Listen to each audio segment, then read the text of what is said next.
খুলনা প্রকৌশল ও প্রযুক্তি বিশ্ববিদ্যালয়ের শিক্ষার্থীদের দাবি দ্রুত সময়ের মধ্যে মেনে নেওয়া হবে বলে আশ্বাস দিয়েছেন শিক্ষা উপদেষ্টা সিআর আবরার।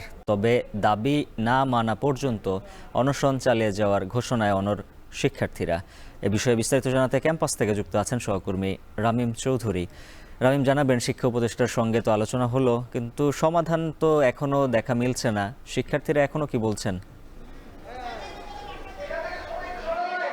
উজ্জ্বল, এখনো পর্যন্ত কিন্তু কুয়েটের শিক্ষার্থীদের যে আমরণ অনশন কর্মসূচি সেটি কিন্তু এখনো পর্যন্ত চলছে। এবং এখানে আমরা দেখছি যে এখানকার যারা শিক্ষার্থীরা অনশন করছিলেন তারা কিন্তু এরপর অসুস্থ হয়ে পড়ছেন।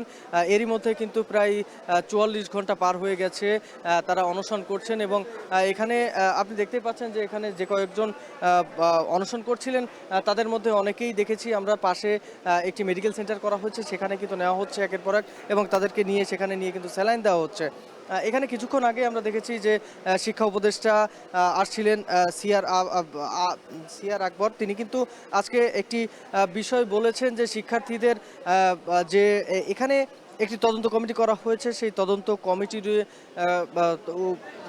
কমিটিকে সহযোগিতা করার জন্য আহ্বান জানিয়েছেন এখানকার শিক্ষার্থীদের। এবং তিনি কিন্তু আরেকটি কথা বলেছেন যে আইনের উপরে যেন তারা আস্থা রাখে, এবং আস্থা রেখে শিক্ষার্থীদের যে দাবিগুলো রয়েছে সেগুলো যেন তারা সেই তদন্ত কমিটিকে বলে, এবং তারা যে প্রতিবেদন জমা দেবে তারা কিন্তু দ্রুতই প্রতিবেদন জমা দেবে, এবং তার উপর ভিত্তি করে কিন্তু অতি দ্রুত সময়ের মধ্যে কিন্তু ব্যবস্থা গ্রহণ করা হবে।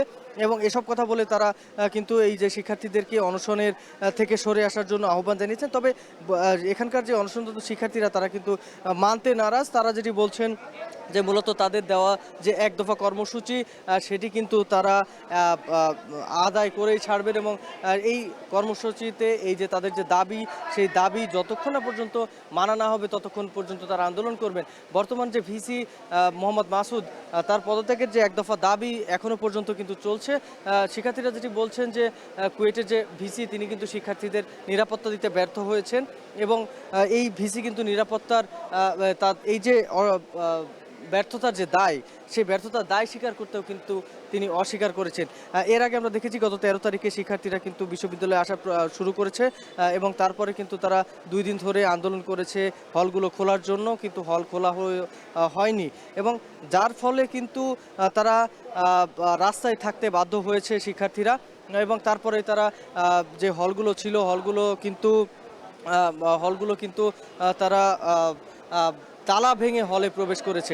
আপনি দেখতে পাচ্ছেন যে আরেকজন শিক্ষার্থীকে কিন্তু এখন এখানকার যে মেডিকেল সেন্টার সেখানে নিয়ে যাওয়া হচ্ছে, এবং এখানে আমরা দেখেছি যে বেশ কয়েকজন শিক্ষার্থীকে কিন্তু এরই মধ্যে কিন্তু মেডিকেল সেন্টারে নিয়ে যাওয়া হয়েছে, অ্যাম্বুলেন্সে করে এখানকার যে মেডিকেল সেন্টার রয়েছে সেখানে নিয়ে যাওয়া হয়েছে।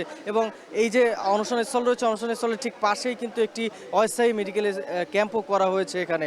তো উজ্জ্বল, সব মিলিয়ে বললে চলে যে কুয়েটের যে পরিস্থিতি, এক দফা এক দাবি, এই এক দফা দাবিতে কিন্তু তারা এখনো পর্যন্ত আন্দোলন করে যাচ্ছে, এবং আমরণ এই অনশন চালিয়ে যাবেন বলে তারা আমাদেরকে জানিয়েছেন।